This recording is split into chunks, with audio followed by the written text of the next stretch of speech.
হরে কৃষ্ণ বন্ধুরা, আমরা হোটেল থেকে তৈরি হয়ে বেরোচ্ছি।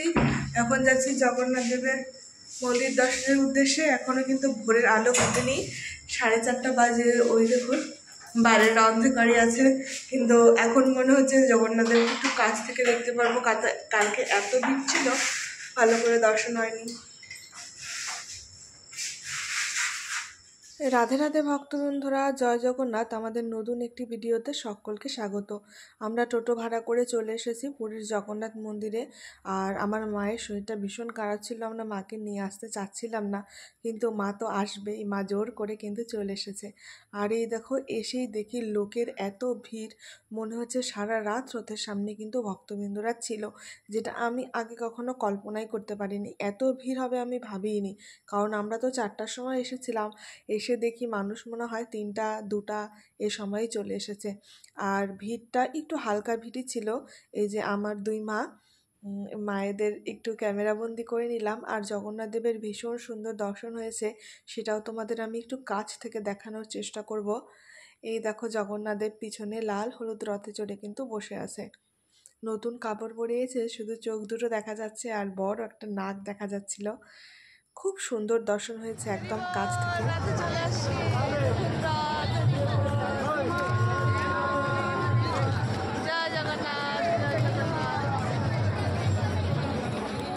আমি শুধু ভাবছিলাম, এই যে পুলিশ দাদাদের কত সৌভাগ্য, ওরাই কিন্তু সারাক্ষণ রথের কাছে থাকে, ওরাই কিন্তু রথের দড়ি ধরে টেনে নিয়ে যায়। ওদেরও নিশ্চয়ই কোনো না কোনো জন্মের পুণ্যফল সঞ্চিত আছে, যার জন্য জগন্নাথদেব ওদের প্রতি এত কৃপা করেছেন। তারপর দেখুন, উড়িষ্যার স্থানীয় কিছু বাসিন্দারা একজোট হয়ে সুন্দর করে সেজে কিন্তু তারা স্থানীয় ভাষায় গান ধরেছে। সেটাও শুনতে খুব ভালো লাগছে জগন্নাথ দেবের রথের সামনে। কিন্তু আমি মানেগুলো বুঝছিলাম না, কিন্তু তবুও শ্রবণ করতে ভালো লাগছিল।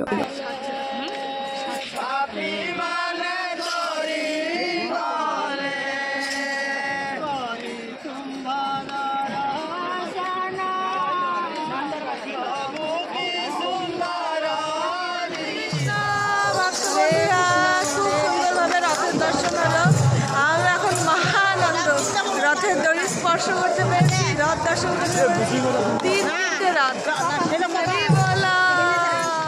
দর্শন তো হয়ে গিয়েছে, আর এখন এই যে আমার 2 মা হাত ধরে কিন্তু চলে যাচ্ছে। আমরা একে একে জগন্নাথ দেবের রথ দর্শন করেছি, তারপরে সুভদ্রা দেবীর রথ দর্শন করেছি, তারপরে বলরাম দেবের রথ কিন্তু দর্শন করেছি, আরতি করেছি। এই দেখুন, রথের বাইরে এক প্রভুজি আর একটা ছোট বাচ্চা রথের ছোট্ট রথ বানিয়েছে, আর ভগবানের সেবা দিচ্ছে, করতাল বাজাচ্ছে, ভোগ দিচ্ছে। এখানেও কিন্তু অনেক ভিড়। এই রথটাও কিন্তু আমরা টেনেছি, দড়ি ধরেছি, প্রসাদ পেয়েছি, আর কীর্তন হচ্ছে। তারপরে আমরা ধীরে ধীরে চলে যাব আমাদের রুমের উদ্দেশ্যে, কারণ মায়ের শরীরটা ভালো নেই।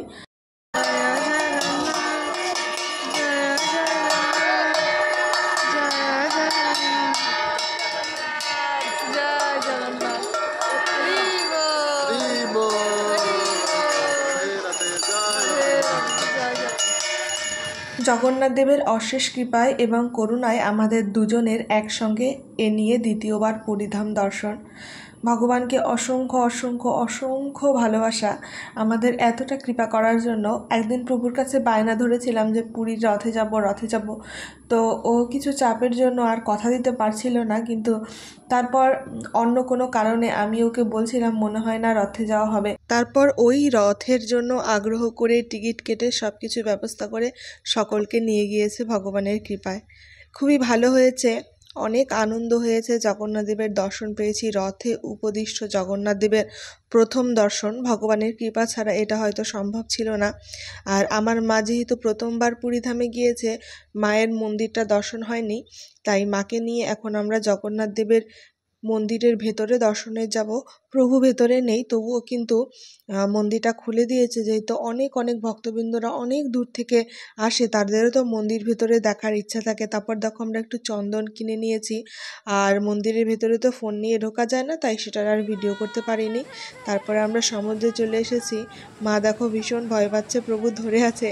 আমরা যখন ছোট ছিলাম তখন আমরা জল দেখে ভয় পাই, এখন মা যখন একটু বয়স হয়েছে, আমরা একটু বড় হয়ে গিয়েছি, এখন মাকে বাচ্চা বাচ্চার মতন করে কিন্তু আমরা ধরে রেখেছি। মানে মাকে নিয়ে যখন স্টেশনে যাচ্ছিলাম, ট্রেনে যাচ্ছিলাম, একটাই চিন্তা, মার যেন কিছু না হয়, মার যেন কিছু না হয়। মাকে একদম দেখে দেখে নিয়ে আসার চেষ্টা করেছি, কারণ মাকে সুস্থ স্বাভাবিকভাবে আবার বাবার কাছে নিয়ে পৌঁছে যেতে হবে।